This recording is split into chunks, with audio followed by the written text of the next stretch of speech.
ఇస్తుర్రు, థియేటర్కి వచ్చి సినిమా చూస్తుర్రు అనే ఒక గ్రేట్ కల్చర్ ఉంది మన దగ్గర. అండ్ హిందీ సినిమా టికెట్లు 400-500 ఉంటాయి. Comparatively our ticket prices are less. Still we collect. వాళ్ళు ఇండియాలో 28-29 స్టేట్లలో వచ్చే కలెక్షన్లు మనం 2 స్టేట్లలో ఇచ్చేస్తుంటాం మన తెలుగు ఆడియన్స్ అంత చిన్న టికెట్ ప్రైస్తో. సో ఇంతమంది బతుకుతున్నారు, థియేటర్లో పనిచేసిన వాళ్ళు కావచ్చు, వాళ్ళు కావచ్చు. ఒక 2 నెలల నుండి సినిమా లేదు థియేటర్లో.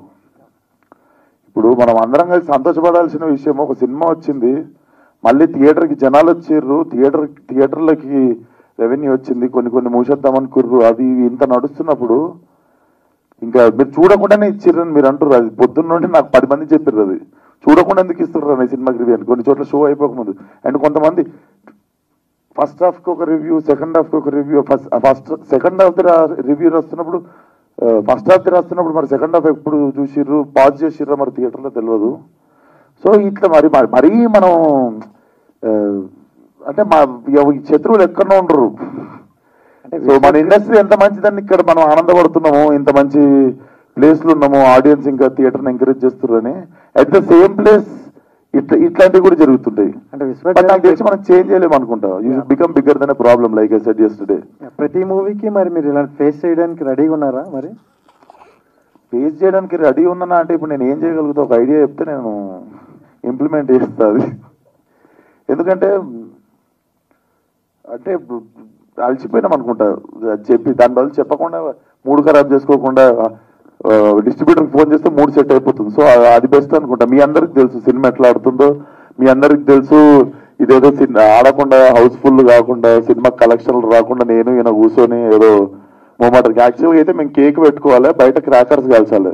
అది కూడా ఎందుకు చేయలేదు అంటే, మేము మా ప్రొడ్యూసర్ గారి ఇంట్లో జరిగిన ఇన్సిడెంట్కి రెస్పెక్ట్ పే చేయాలని చెప్పి we kept it very simple and come.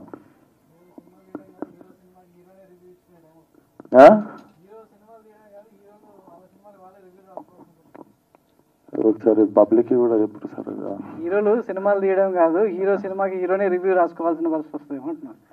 అట్లా పిచ్చోడు అనుకోరా చూసిన వాళ్ళు? అంటే చూడకుండానే రివ్యూలు ఇస్తున్నారు అంటారు కదా. చూడకుండా కొందరు ఇస్తున్నారు. అది అక్కడ నుండి వచ్చిన మాటనే కదా. నేను ఇక్కడ కూర్చొని అట్లా చెప్తే నాకు నా మీద జాలి చూపిస్తారు, అది ఇది అని చెప్పి నేను అది పదం కూడా వాడలే. అది మీ దిక్కు నుండే ఇటు వచ్చింది, నేను నోరు తెరిచి కూడా చెప్పలేదు. మీరే అన్నారు చూడకుండా కూడా కొందరు రివ్యూలు ఇస్తుర్రేమో అని మాకు అనిపిస్తుంది అని మీరు అన్నమాట. అది విశ్వ గారు, కంగ్రాచులేషన్ మీకు. అంటే లాస్ట్ వీక్ నుంచి చూస్తుంటే థియేటర్లు క్లోజ్ అవ్వడము, పెద్ద సినిమా రావట్లేదు అని అన్నారు, కానీ ఈ సినిమాతో మొదలయ్యింది. ఇంకా ఈ నెక్స్ట్ మంత్ అన్ని కూడా కంటిన్యూ అవుతున్నాయి పెద్ద సినిమాలతో. సో దానికి కంగ్రాచులేషన్ ముందు. Thank you so much. So director గారికి నా క్వశ్చన్ సార్, ఎలా ఎంజాయ్ చేస్తున్నారు ఆడియన్స్ రెస్పాన్స్ థియేటర్స్ విజిట్ చేయడం లాంటినప్పుడు? Sir incredible sir. ఎందుకు అంటే the kind of responses that I'm getting from public అసలు మామూలుగా మాట్లాడట్లేదు. ఎందుకంటే ఎస్పెషలీ ఆడపిల్లలు అయితే సెకండ్ హాఫ్ గురించి ఎంత బాగా మాట్లాడుతున్నారు అంటే, అన్న అది ఇట్ వాజ్ వెరీ ఎమోషనల్ అన్న, వెరీ ఎమోషనల్ అని మాట్లాడుతున్నారు. It was. అండ్ అబ్బాయిలకు అందరికీ ఎందుకంటే యాక్షన్ సీక్వెన్సెస్ కానీ, అదే అన్నట్టు పంట మీదది కానీ, లారీ మీదది కానీ, ఇంటర్వెల్ ఫైట్ కానీ, మన విగ్రహం సీన్ కానీ, ఇవి కానీ, అంటే they were raving about each and everything what they loved so much. So I'm so happy and I'm so confident. ఎందుకు అంటే ఇంత లవ్ నాకు డిస్ట్రిబ్యూటర్స్ ఫోన్ చేసి సీడెడ్ నుంచి, ఆంధ్ర నుంచి, నైజాం నుంచి అందరూ చెప్తుంటే, రెవెన్యూలు చెప్తుంటే ఐ వాజ్ థ్రిల్డ్ సార్ ఓపెన్గా. And greatest of the compliment Balakrishna గారు ఇందాక వచ్చిన వెంటనే చెప్పినప్పుడు ఐ ఫెల్ట్ అసలు ఎంటైర్ ఫ్యామిలీ చాలా ఇంటెన్సిటీ ఉందండి, వెరీ ఎమోషనల్, చాలా బాగుంది అని. And yeah, it was a great moment.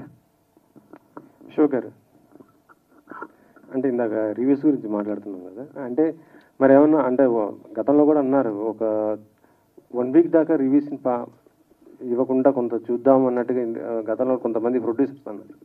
మరి దానిపైన ఏమన్నా మీరు మాట్లాడుకోవాలి? అట్లీస్ట్ వారం అన్నారు సార్. పొద్దున్న 6ంటికి రివ్యూలు రాసిర్రు, 5ంటికి రాసిర్రు. అది కూడా అసలు ఇప్పుడు సరే, ఇప్పుడు నిజంగా చూస్తే ఒక లెక్క రాయవచ్చు, ఏదైనా నిజంగా ఒక వీక్ ఏదైనా పట్టుకొని దాని గురించి రాయచ్చు. ఏదైతే ఎక్స్ ఫ్యాక్టర్ ఉందో, మ్యూజిక్ కిరక్కొట్టేసిన సినిమా, మ్యూజిక్ వాజ్ వెరీ బ్యాడ్. అది అంటే బేసిక్గా చూడలేదు, అర్థమైపోయింది. ఏదో నైట్ నేను పొద్దున రాసేసుకొని పెట్టుకుర్రు, పొద్దున పోస్ట్ చేసిర్రు అది అంతే. సో ఏం చేస్తాం నాకు తెలియదు, ఆలోచిస్తున్నాయి చూద్దాం అంటే ఇప్పుడు బట్ వారం రోజులు అయితే అది మన అందరం కలిసి ఎందుకంటే ఇట్స్ నాట్ అబౌట్ రివ్యూ కదా, మనం సినిమా మీద చాలా రకాలుగా రెవెన్యూ ఉంది. అంటే దీనిపైన ఇప్పుడు ఇండస్ట్రీలో ఏదో చాలా డిస్కషన్ కూడా జరుగుతుంది. అంటే ఏం లేదు సార్, ఎంత డబ్బు, ఎంతమంది ఎంప్లాయ్మెంట్, ఎంతమంది కష్టం కదా అది. అంటే రివ్యూలు కూడా ఎట్లున్నాయి అంటే చిన్న రివ్యూ రైటర్స్ ఉన్నారు కదా, వాళ్ళు ఏం చేసేస్తారంటే ఫస్ట్ వాళ్ళకంటే సీనియర్లు పెద్దోళ్ళు దాన్ని చూసుకుంటూ కూడా దానికి దగ్గరలో వేసేస్తారు. మనం దానికంటే దగ్గర లేకపోతే మనది వాళ్ళంత పెద్ద కాదనుకోని అది ఏందో అది అర్థం కాని పంచాయతీ అది. కానీ బట్ దాని గురించి అసలు మాట్లాడాలనుకోలేదు సార్, నాకు కూర్చొని నా ఆడియన్స్కి థ్యాంక్ యూ చెప్పాలని ఉండే.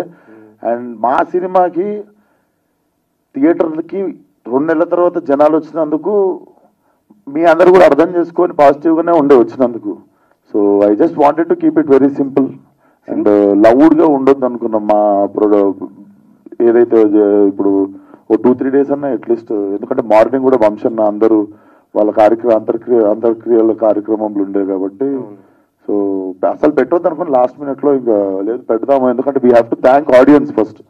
మనం ఎంత వద్దనుకున్నా మళ్ళా ప్రతిసారి మనం హోప్ చచ్చిపోయినప్పుడల్లా ఆడియన్స్ మనకి తిరిగి లేదు మేము వస్తాం, మంచి సినిమా ఇరు మేము థియేటర్కి వచ్చి చూస్తాం, రివ్యూలు బాగాలేకపోయినా వచ్చి చూస్తాం అన్నంత చేసిన వాళ్ళకి మనం వచ్చి థ్యాంక్స్ అన్న చెప్పాలి.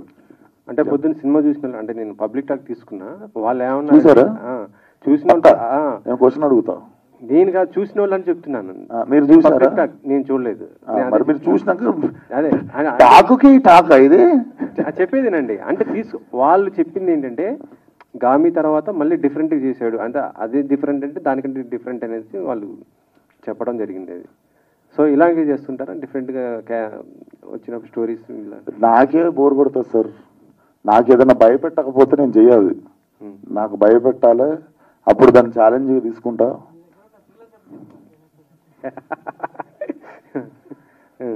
ఆబ్వియస్లీ సార్ నా తెలుసు, మీ అందరికి తెలుసు, పెట్టుకున్నా అంటే ఏదో పెద్ద పంచాయితీ పెట్టుకుంటా, ఏదో భయపెట్టేది లేకపోతే చేయగలుగుతారా ఇడు అనేదే పెట్టుకుంటుంది అన్న.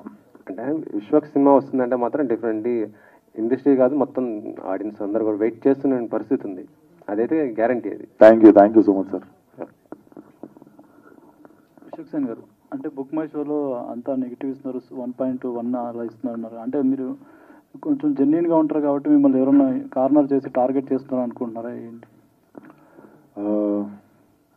ఇది ఆ బుక్ మై షో పంచాయతీ అయితే వాళ్ళకి ముందు I think Book My Show also should consider this before they use to ticket కొన్నోళ్ళకే స్టార్ అంటే వాడు షో అయిపోయిన తర్వాత మనకు పంపిస్తుండే, నువ్వు ఎంత ఇస్తావు రేటింగ్ అని. 10కి ఉంటుంది వాడిది రేటింగ్. సడన్గా బాట్స్కి ఎట్లా యాక్సెప్ట్ చేస్తుంది బుక్ మై షో అనే అప్లికేషన్? ఎందుకంటే ముందు మనం ఓన్లీ టికెట్ కొని చూసినోడిది మాత్రమే అందరు యావరేజ్ చేసుకొని 9 అంటే హిట్ వరకు కూడా నేను చేసిన హిట్ సినిమాకి కూడా ఇట్ వాజ్ లైక్ 9.5 కాన్స్టెంట్గా ఉండే, దమ్కి టైం వరకు కూడా ఉంటే. మొన్న రీసెంట్గా why is this application is also accepting bots to constantly put 1000s of ones వస్తున్నాయి. చూసిన వాళ్ళు 9.8 9.5 ఇస్తారు కదా, అది యావరేజ్ టాలీ చేసుకొని తగ్గించేస్తుంది. సో ఇప్పుడు ఈవినింగ్ నుండి చూపించడం స్టార్ట్ చేస్తుంది. అది ఇప్పుడు ఆల్రెడీ ఇంకా స్టార్ట్ అయ్యాలి మా పొద్దున్న నుండి ఆల్రెడీ. మీరు if you just open your phone, open book My show, gangs of Godavari మీద కొట్టండి, కింద ఫస్ట్ ఒక 3 చూపిస్తుంది రేటింగ్, టచ్ చేస్తే మీకు అసలు పొద్దున్న నుండి ఎంతమంది 1లు ఇచ్చారో తెలిసిపోతుంది. ఇట్ లుక్స్ వెరీ ఫేక్, అంటే చిన్నపిల్లలు కూడా చెప్పేయచ్చు అది బాట్ అని. అంటే అదే టార్గెట్ ఏమన్నా ఉందనుకుంటారా మీరు? వాళ్ళు ఏమున్నా జనాలకి ఇది యూనివర్సల్గా ఇది బాట్స్ అని తెలిసిపోయింది అనుకో, దాని మీద నమ్మకం పోతుంది ఫస్ట్ ఆఫ్ ఆల్. అండ్ జనాలు నాకు తెలిసి ఇప్పుడు ఆల్రెడీ 2వ సినిమా కాబట్టి ఆల్రెడీ అందరికి అర్థమైపోయి ఉంటుంది. సో మనం దాని గురించి చేస్తున్న వాళ్ళు మనకు తెలియదు, కంపల్సరీ పని కట్టుకొని చేస్తున్నారు కదా, కానీ ఎవరు మనకు తెలియదు. కానీ అన్ని వనరులు ఉన్నాయి. అంటే ఒక హీరోని అలా టార్గెట్ చేస్తే ఆయనతో సినిమాలు చేస్తే ప్రొడ్యూసర్ కూడా నష్టం కదా, పోతలేరు కదా, అదే ప్రాబ్లం. వాళ్ళు ఫెయిల్ అవుతారు కదా. ఇప్పుడు ఏం చేసి మీరు తెలిసిన డిస్ట్రిబ్యూటర్లకి వాళ్ళకి వీళ్ళకి అందరికి ఫోన్లు చేసుకోండి. Maximum matinees, first shows, second shows అన్ని హౌస్ఫుల్ నడుస్తాయి ఈరోజు, రేపు నడుస్తాయి. సో అది ఎఫెక్ట్ చేయకుండా మనం పని చేయాలి అంతే. ఇప్పుడు ప్రొడ్యూసర్లు నష్టపోయేంత సీన్ అయితే నాతో ఏ ప్రొడ్యూసర్ నష్టపోలేకూడదు కదా. అంటే కావాలని అలా టార్గెట్ చేసే వాళ్ళ వల్ల ఇదవుతుంది. అదే ఆ టాపిక్ ఎంతసేపు మాట్లాడినా మనకు తెలియదు ఆ లెవెల్. ఇంకోటి తెలిస్తే మాత్రం చెప్పండి నాకు. మీ సినిమాతో పాటు ఇంకో 2 సినిమాలు రిలీజ్ అయ్యాయి కదా, అంటే ఇలా కాంపిటీషన్ ఉండడం వల్ల కూడా కొంచెం కలెక్షన్స్ తగ్గేది ఉంటుంది. నాకు తెలియదు ఆ రెండింటి, నాకు పొద్దున నుండి నాదే సరిపోయింది యాక్చువల్లీ. ఇప్పుడు ఒకసారి కొంచెంసేపు అయితే అసలు మిగిలిన ప్రపంచంలో ఏం జరుగుతుంది, అసలు నా సినిమా నేను కాకుండా అసలు ప్రపంచంలో ఏం జరుగుతుంది నేను తెలుసుకునేకుంటుంది. మాకు పని వర్కే సరిపోయింది జస్ట్. ఇంకోటి ఏంటంటే మీ ప్రతి సినిమాలోనూ 2 హీరోయిన్స్ ఉంటారు, అదేమైనా సెంటిమెంటా ఏంటండి?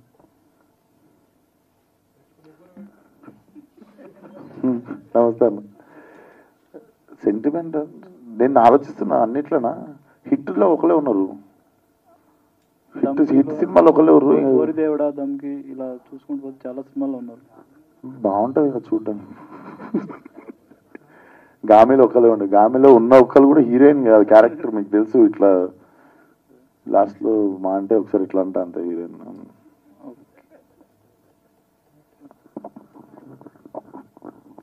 డైరెక్టర్ గారు, నాగవంశీ గారు ఇప్పటికే దీనికి సీక్వెల్ చేస్తామని అనౌన్స్ చేశారు గతంలోనే. మిమ్మల్ని అడిగినప్పుడైతే మీరు సినిమా రిజల్ట్ని బట్టి చేస్తాం అన్నారు. ఇప్పుడు ఎక్స్పెక్ట్ చేయొచ్చా మనం త్వరలోనే అనౌన్స్మెంట్ కూడా? 100% చేస్తామండి. అలాగే పవర్పేట గురించి కూడా, పవర్పేట కూడా ఉందండి. పవర్పేట గురించి కూడా చాలా తొందరలోనే చెప్తాను దాని డీటెయిల్స్ అన్ని.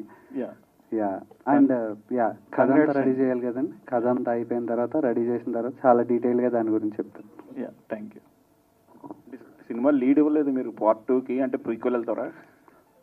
అది చూస్తారు కదండి, దానికి చాలా ఉంది, అదంతా చెప్తాను, వివరంగా చెప్తాను. దాంట్లో ఏం చేయబోతున్నావు, ఏం జరుగుతుంది, ఏంటి అనేది. హైలైట్ ఏంటంటే ఆ లీడ్ సీన్ నా ఫోన్లో ఉంది.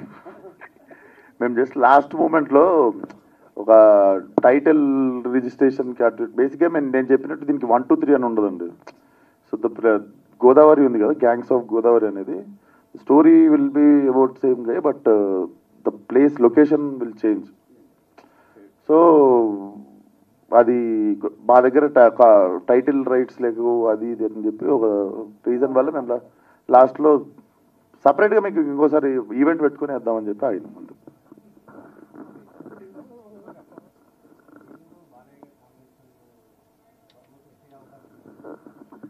అవును సార్, అది ఒకసారి అది ఇప్పుడే ఈరోజే రిలీజ్ అయ్యింది. కొంచెం ప్రశాంతంగా ఇంకో సినిమా గురించి మేము కుప్పలు దాచాం సార్ లోపల. గోదావరిని దీంట్లో కొత్తగా చూపించారు కదా, అంటే ఇప్పుడు డైరెక్టర్ గారు ఫస్ట్ నుంచి చెప్తూ వచ్చారు గోదావరి అంటే పచ్చని పొలాలు, నదులు ఇవన్నీ. ఇందులో బట్ మంచి యాక్షన్ అలా చూపించారు. సో గోదావరిని కొత్తగా చూపించారు కాబట్టి ప్రమోషన్స్ అక్కడ సపరేట్గా గోదావరి జిల్లాలకి ఏమైనా వెళ్ళి ప్లాన్ చేస్తున్నారా? బేసిక్గా నాకు అసలు ట్రైలరే అక్కడ లాంచ్ చేయాలని ఉండే అండి. కాకపోతే ఇప్పుడు ఎలక్షన్ కూడా నడుస్తుండే కదా, సో లేకపోతే అసలు I really wanted to do మంచి అక్కడ రాజమండ్రిలో మంచి నీటి పక్కన పెట్టుకొని నాకు మంచి ఈవినింగ్ మధ్యాహ్నం పెడితే అయిపోతాం అందరం. మంచి ఈవినింగ్ పెట్టి చేయాలని ఉండే ట్రైలర్, కానీ మన ఎలక్షన్ కూడా నడవడం వల్ల మేము హైదరాబాద్లోనే చేసాం. డైరెక్టర్ లాస్ట్ క్వశ్చన్, మీరు గోదావరి జిల్లాల ప్రజల్ని కించపరిచేలా మాట్లాడారని ఒక వివాదం అయితే వచ్చింది లాస్ట్ టైం. చాలా నాకు నవ్వు వచ్చిందండి. అదే వీడియోలో 30 సెకండ్ల ముందుకు వెళ్తే నేను చెప్పాను క్లియర్గా, మీకు తెలుసు నాకు తెలుసు. ఏమన్నా నేను పుట్టి పెరిగి అందరూ మా వాళ్ళందరూ అక్కడ ఉండి నా ఫ్రెండ్స్ అక్కడ ఉండి నేను ఎందుకు చేస్తాను అంటే నన్ను కూడా వైరల్ చేయొచ్చు అనేది నాకు అప్పుడే అర్థమైంది. ఎందుకంటే అది జరిగిన 10 days నేను దుబాయ్లో ఉన్నానండి, రికార్డింగ్ జరుగుతుంది. ఆ తర్వాత చెన్నైలో ఉన్నా. వస్తే నువ్వు వైరల్ అయ్యి నేను కూడానా వావ్ అనుకున్నా అంతే. మీరు ఉభయ గోదావరి జిల్లాలని మెన్షన్ చేస్తే అది ఏకంగా ఆంధ్ర తెలంగాణ మధ్య ఆ లెవెల్కి వెళ్ళిపోయింది. అదేనండి, అంటే నన్ను కూడా వైరల్ చేయొచ్చు అనే విషయం నాకు అప్పుడే అర్థమైంది. Thank you. Thank you.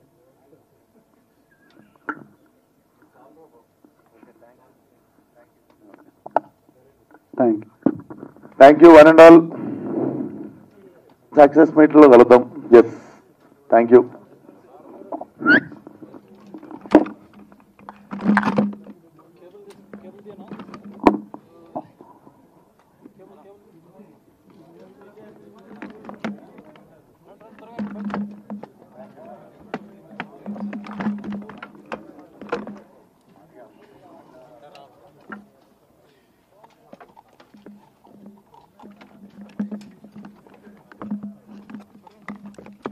Thank you